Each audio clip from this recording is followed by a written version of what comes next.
Bueno, diciembre, un mes bastante ajetreado, bastantes reuniones, bastante actividad.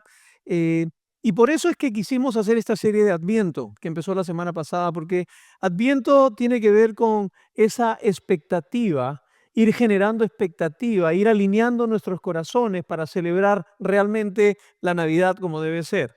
¿No? A veces todas las reuniones, la compra de los regalos, las reuniones familiares, gente que viene del extranjero, todo ese ajetreo nos hace perder de vista lo más importante de la celebración de la Navidad, que es Jesús. Y Adviento son una serie de reflexiones los domingos antes del domingo de Navidad, donde nos ayuda justamente a poner nuestros afectos en orden.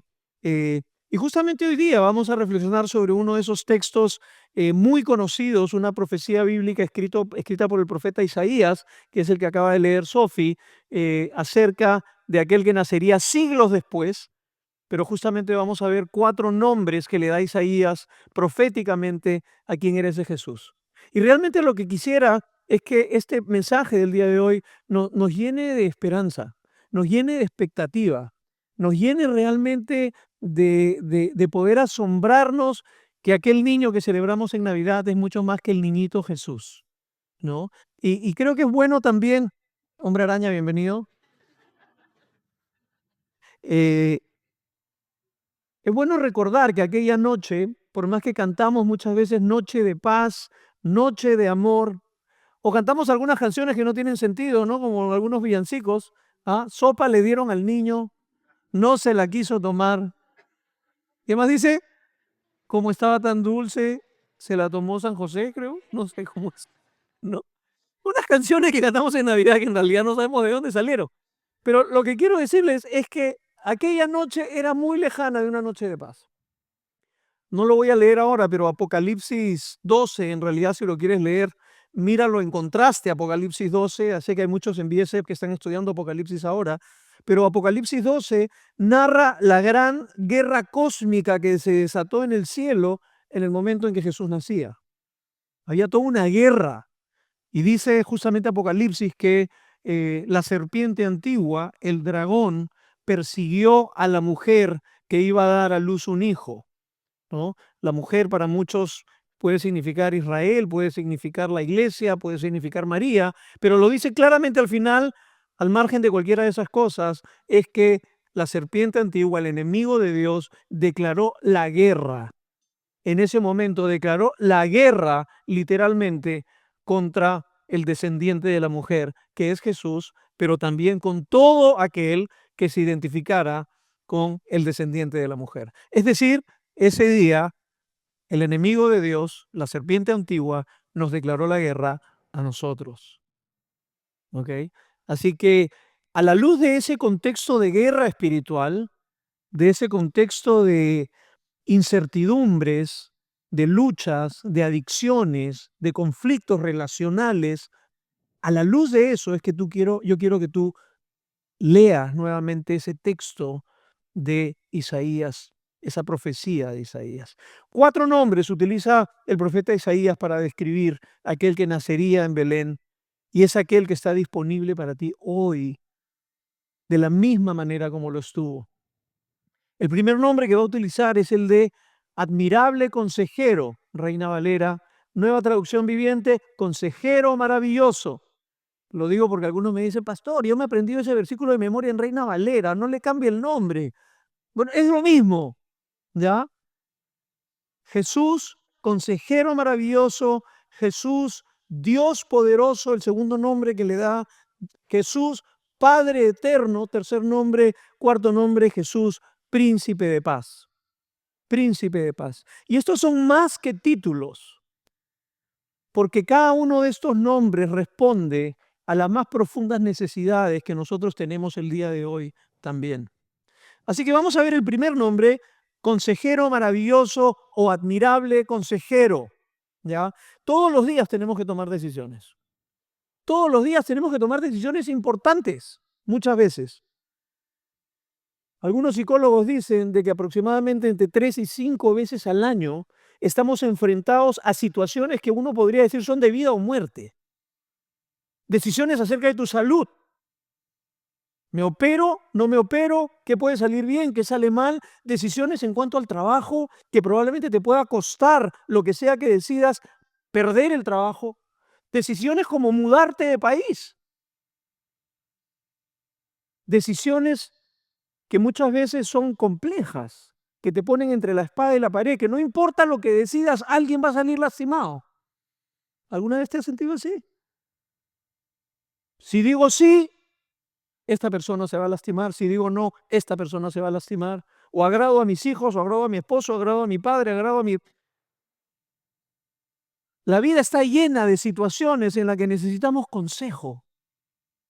Y muchas veces lo mejor que podemos hacer es acudir a nuestro propio discernimiento y tratar de discernir qué es lo mejor que podemos hacer. Y es en medio de eso donde Jesús nos dice, hey, tengo una palabra de esperanza para ustedes. Hay alguien que quiero que conozcan.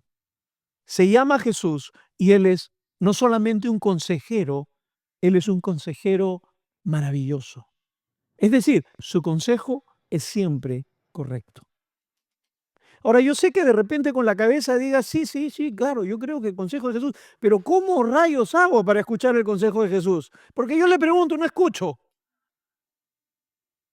Y finalmente le pregunto consejo a mis amigos, le pregunto consejo a la gente y al final termino haciendo lo que yo quiero, ¿no? Y a veces buscamos gente para que avale lo que ya hemos decidido. Y a veces nos acercamos a Dios, Señor, te pido que tú me ayudes a discernir qué debo hacer. Y el Señor dice, pero si ya decidiste qué vas a hacer, ¿qué cosa te voy a decir? ¿No? Jesús es el consejero perfecto. Hace poco fui parte de uno de esos entrenamientos que marcan tu vida. Hace creo que un par de meses me invitaron a un entrenamiento para líderes de organizaciones eh, que se llamaba Spiritual Attunement. Creo que traducido podría ser algo así como cómo sintonizar con la voz de Dios. Y yo decía, pero yo sé escuchar la voz de Dios. La verdad que una de las primeras convicciones que recibí en este curso fue que muchas veces yo creo o tomo decisiones en base a lo que yo creo que Dios quiere, no en cuanto a lo que Dios quiere. Y muchas veces tomo decisiones, quizás le digo, bueno, Señor, te pido que me des sabiduría para tomar una buena decisión. Punto. Basado en mi experiencia, basado en mi conocimiento, basado en mi discernimiento, en mi conocimiento teológico, tomo decisiones pensando que son la voluntad de Dios. La verdad que no siempre es así. Y tú sabes que en uno de esos ejercicios que yo estaba haciendo, a solas, le digo, la primera parte del ejercicio es tratar de calmar tu cuerpo, calmar tu alma, sentarte, tratar de conectarte con Dios, respirar profundamente. Y una de las primeras preguntas que le haces a Dios es, Señor, ¿habrá algún tema que tú quieras tratar conmigo? Pon tú la agenda de lo que quieres tocar en mi vida. Yo no quiero venir con mi agenda. ¿Qué cosa quieres hablar tú a mi vida? Y en ese momento escuché esa voz de Dios así media, no es audible, pero no sabes si es Dios. Y de pronto escuchas quiero hablar contigo de esa relación rota que tienes con un familiar hace mucho tiempo. Y dije, no, no, no, no, no puede ser ese Dios. Voy a preguntar de nuevo, Señor, ¿quieres hablar tú de algún tema? Sí, quiero hablarte de esa situación. Y le digo, Señor, te voy a ser bien honesto, hablemos de cualquier otra cosa, pero yo no quiero hablar de eso. Volvamos a intentar. Una y otra vez el Señor, esa relación que está quebrada hace años de esa persona que es cercana para ti, de eso quiero hablar contigo. Y yo no quería escuchar a Dios porque yo sabía lo que me iba a decir. Toma la iniciativa, búscalo y procura la reconciliación. Señor, pero esa persona me ha ofendido, esa persona yo estoy triste, estoy frustrado porque se ha alejado de mí, no sé por qué se alejó de mí y me duele mucho porque yo lo admiraba. Eso sacaba muchas cosas de dolor y yo no quería tocar eso, pero el Señor, no te vas de acá hasta que hablemos de este tema. Y el Señor habló y yo anoté. El día martes tuve esta reunión. Fue lo mejor que me pasó. Si no hubiera escuchado la voz de Dios, si no hubiera escuchado el consejo de Dios, esta reunión nunca hubiera pasado. ¿Estamos escuchando el consejo de Dios? ¿O estamos simplemente utilizando nuestros criterios, nuestra experiencia, nuestro conocimiento teológico para decidir en cuanto a nuestra vida basado en lo que nosotros creemos que es la voluntad de Dios? Aquel que nació en Belén es ese maravilloso consejero. Hey, eso es una buena noticia. Y estoy seguro que estás a punto de tomar decisiones muy importantes. ¿Me caso? ¿No me caso? ¿Con quién? ¿Me voy? ¿No me voy? ¿Cuánta gente ha emigrado? ¿Sabes? Dicen que han salido más peruanos al extranjero ahora que en la época de Jorge Castillo. Bueno, sí, Jorge es otro peor. Jorge es otro peor. Sí, gracias. ¿Quién es Jorge Castillo? Ah, otro Jorge. Ustedes saben a qué me refiero. No, no, recuerdo cuando salió Pedro Castillo, pues elegido, había mucha preocupación, mucha gente salió del país, recuerdo en los 80 también. Pero a veces cuánta gente se va y toma una decisión tan importante de llevar a toda la familia en una decisión que a veces termina hasta destruyendo sus vidas. ¿Cuántos matrimonios se han ido para buscar un futuro mejor y lo único que encontraron fue un divorcio? Escuchemos el consejo de Dios, busquemos el consejo de Dios. Y en algún día me encantaría compartir ese taller que compartieron conmigo con ustedes, como una herramienta. Tendría muchos ejemplos para contarles, pero no puedo porque solo este es mensaje sobre Adviento. Pero es radicalmente transformador, realmente les digo. El admirable consejero está disponible. Vuelvan a buscar el consejo de Dios. Tremendamente importante. El segundo nombre que va a utilizar Isaías para describir a Jesús es Dios poderoso, ¿no? Dios poderoso o Dios fuerte, como dice la Reina Valera. ¿Y sabes qué? Este es una hermosa profecía, que aquel niño que nació en Belén, si tú eres de los que no están convencidos todavía de que ese Jesús era 100% Dios, Isaías dice que lo era. Ese niño que nació en Belén era Dios hecho hombre, Dios poderoso, soberano, que tenía todo el poder. Yo sé que si hago una encuesta, la mayoría de ustedes que tienen una cosmovisión cristiana, y yo les pregunto, ¿cuántos de ustedes creen en la omnipotencia de Dios? Probablemente todos levantarían la mano. Si no, estaría preocupado con tu teología. Pero una cosa es creerlo en la cabeza, y yo no dudo que todos los que se consideran cristianos crean en su cabeza que Dios es todopoderoso.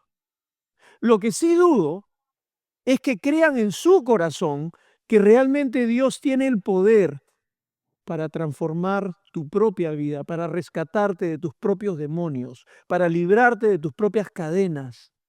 Tú crees que es todopoderoso, pero en el fondo no es tan poderoso porque mírame. Yo estoy seguro que todos lidiamos con cosas que quizás nos avergonzaría reconocer en público. Dios lo sabe. Isaías nos está recordando que aquel que nació en Belén, hey, Él es Dios y es poderoso. Él tiene poder. Y yo te pregunto, ¿cuándo fue la última vez que experimentaste el poder de Dios en tu propia vida? Si tienes que regresar hasta el día de tu salvación cuando te convertiste hace 20 años, estamos fritos. Eso fue lo último del poder de Dios que experimentaste. El poder de Dios está disponible para tu vida. ¿Qué dice la Biblia? Dice, el Evangelio es poder de Dios para la salvación. Y la palabra salvación es más que justificación. Justificación es decir, el Evangelio es poder de Dios para salvarme, para justificarme, para ponerme en una relación correcta con Dios. La palabra salvación implica justificación, implica santificación. Es decir, el Evangelio es poder de Dios para nuestra transformación y llevarnos hasta la imagen de Cristo. El Evangelio de Dios es poder de Dios para cambiar tu vida. A veces pensamos que ver el poder de Dios es ver a alguien haciendo un milagro, sanando a un enfermo de cáncer, haciendo a un cojo caminar. Mira, te digo, Jesús hizo todas esas cosas. Hay mucho milagrero que anda suelto por ahí. Y hay gente que ni siquiera cree en Dios y hace milagros. Pero yo te digo una cosa, el poder más grande que tú vas a ver de parte de Dios es transformando tu propia vida. Ese es el poder de Dios. No me digas en cuántas lenguas hablas, cuántas profecías ves, cuántos sueños ves. Muéstrame más de Jesús en tu vida, porque ahí es donde se ve el poder de Dios. ¿Cuándo fue la última vez que viste el poder de Dios en tu vida? Cuando yo tenía 12 años, algo que estuvo enterrado en mi mente, ni siquiera me acordaba hasta que estuve en unas conversaciones con una consejera cristiana. Y recordé que cuando tuve 12 años sufrí una serie de abusos en mi vida, que marcaron mi vida, que me causaron mucho dolor y desarrollaron en mí un hábito que me permitió sobrevivir a ese dolor. Un mal hábito, una mala práctica. Y yo aprendí a soportar el dolor del abuso a través de esto. Y esto fue algo que se arraigó en mí por años, por años. Era como un falso salvador. Cada vez que me sentía solo, cada vez que me sentía que la presión nuevamente venía, mi tendencia era volver a ese falso salvador. Y era como una especie de un aguijón en la carne, como decía Pablo. Yo tengo este aguijón acá en la carne, Señor, quítalo de mí. Y el Señor, no. Quiero que aprendas a depender de mí, a basarte de mi gracia. Yo pensé que el poder de Dios no era suficiente para librarme de ese aguijón. Y he vivido con ese aguijón antes de ser cristiano, y ese aguijón siguió en mi carne aún después de ser cristiano, aún después de ser pastor. Y era un área donde decía, tu poder es increíble, lo he visto obrando en la vida de otras personas, lo he visto cómo me ha salvado, cómo ha salvado a otros, pero tu poder en realidad no es suficiente para esta espina en mi propia carne. Y hoy estoy acá para darles testimonio que después de 40 años el Señor me liberó. Hace 2 meses. El poder de Dios sigue siendo el mismo, suficiente para tu vida. ¿Qué cosa está quebrado ahí adentro? ¿Alguna amargura? ¿Alguna adicción? ¿Alguna práctica que sabes que es dañina y que no la puedes dejar? Déjame decirte que el poder de Dios está disponible para ti. No te creas esa mentira, que Dios es todopoderoso, que cantas, tú eres todopoderoso, pero en el fondo hace mucho tiempo que dejaste de creer que el poder de Dios es suficiente para cambiar tu propia vida. Aquel niño que nació en Belén, aquel que celebramos en Navidad, no solo es un consejero maravilloso, sino también es nuestro Dios todopoderoso, todopoderoso. El tercer nombre que le da el profeta Isaías es el de Padre Eterno. Padre Eterno. Y sabes, este nombre para mí es muy especial porque en realidad también yo les podría contar este testimonio que algunos de ustedes conocen. Por muchos años, cuando yo comencé la vida cristiana, conocí a Dios y a Cristo como mi Salvador, pero muchos años más tarde, conocí a Dios como mi Padre. Y hay una gran diferencia entre ser un cristiano que solamente tiene a Cristo como su Salvador, pero no ha conocido a Dios como su Padre, que no ha experimentado la adopción de Dios en su propia vida. Son dos cosas totalmente diferentes. Uno te lleva a la gratitud, el otro te lleva a un amor tan grande que realmente no hay ningún poder más transformador, yo creo, que experimentar la adopción de Cristo. Si solamente has experimentado la salvación, muchas veces tu deseo de santificación y de cambiar y de ordenar tu vida está muchas veces motivado por la culpa, la vergüenza. Pero cuando has sido adoptado y has experimentado ese amor transformador del Padre, entonces tu deseo de transformación no parte de la culpa, parte del deleite de saber que tu Padre se deleita en ti sin importar lo que pase muchas veces como vivamos. Que Dios no te ama más en tus mejores días, en tu mejor versión, y te ama menos los días que eres tu peor versión. Cuando ves que Dios se complace y se deleita como Padre en ti, en tus peores momentos, eso lo único que produce es gratitud y el deseo de cada día parecerte más a Él. Padre eterno. Sabes, todos vivimos muchas veces con un sentido como si fuéramos huérfanos, ¿no? Por muchos años viví la vida cristiana y decía de alguna manera, claro, Dios es el Padre, pero en el fondo vivo como un huérfano. ¿Cómo es un huérfano? Un huérfano, por lo general, siempre es primero yo, segundo yo, tercero yo, porque nadie va a velar por mí. Un huérfano es inseguro. Un huérfano siempre tiene que tratar de proteger lo que es suyo. El huérfano siempre tiene que ocupar el primer lugar, siempre tiene que estar ahí. Tiene miedo de perderlo todo. Le preocupa mucho lo que opinen de él, porque no tiene identidad del huérfano. Vivo de la opinión del resto. Trato de construir un nombre, porque no soy nadie, no tengo apellido, soy huérfano. El libro de Génesis habla justamente también acerca de la Torre de Babel. Cuando el hombre se separa de Dios, ¿qué es lo primero que quiere hacer? Quiere construir un nombre para no ser olvidado. Vamos a hacer una torre que llegue al cielo para construir un nombre para nosotros. Y a veces, ¿sabes qué? No nos damos cuenta. No solamente la gente que no conoce a Cristo, aún como cristianos, dedicamos nuestra vida para construir un nombre. Cuando has experimentado la adopción, tú dices, no tienes que seguir construyendo un nombre. Ya tienes un nombre. Eres el Hijo de Dios. Esa es tu identidad y nadie te la puede quitar. Puedes ser vulnerable. No tienes que usar máscaras porque sabes quién eres. Soy un hijo del Padre. Él me aceptó no por nada que yo haya hecho para merecerlo. Él hizo todo lo que yo no podía hacer. ¿Qué cosa puedes enterarte de mí que Dios ya no sepa?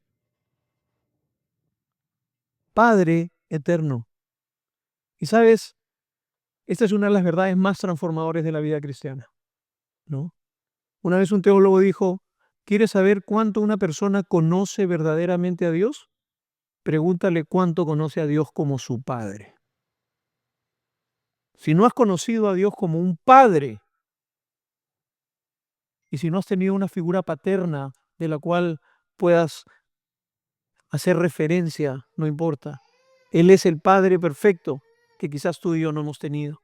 Él es el Padre, que el único que nos puede redimir y transformar.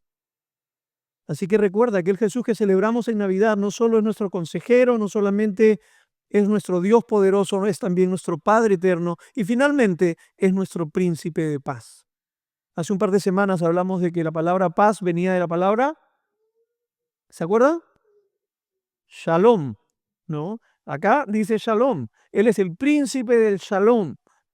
Dice que un rey una vez hizo un concurso acerca del Shalom y quería poner una pintura en su castillo y pidió que diferentes pintores hicieron un concurso y salieron las 3 mejores pinturas. Y de esas 3 pinturas, la primera era una pintura pues de un paisaje de un campo hermoso, una paz que se veía, las montañas, parecía Oxapampa, para los que les gusta Oxapampa, que hay varios, ¿no? Hermoso campo. El segundo cuadro era de la playita, ¿no? Punta Hermosa y lindo, el sunset, ¿no? Sofía Mulanovich corriendo tabla, ¿no? Una playa hermosa, lindo. Pero el tercer cuadro era el que era distinto a otros. El tercer cuadro era el cuadro así de una catarata de esas así, pero que, que se ven pero salvajes, ¿no? Que viene el agua así toda con mucha potencia, con mucha fuerza. No parece paz. Pero en medio de esa catarata de agua se ve una ramita de un árbol y en esa ramita del árbol a un pajarito dormido.